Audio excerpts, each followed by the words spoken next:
Citra Kirana pamer video Rezky Aditya berenang bareng anak. Pamer video sang suami, Rezky Aditya berenang bareng putra mereka.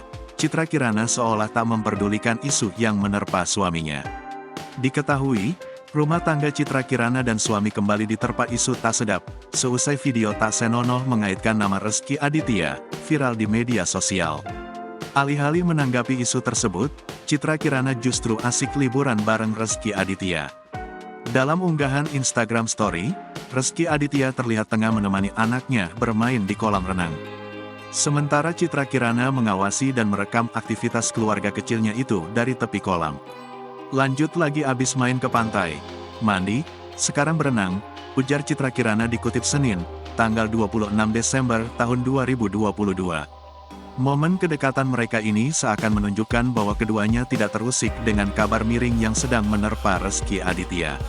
Aktor 37 tahun itu juga hingga kini belum memberikan keterangan apapun mengenai video tak senonoh yang mirip dengannya tersebut. Sebagai pengingat, Rezky Aditya sedang ramai diperbincangkan publik karena diduga membuat video yang memamerkan organ sensitifnya.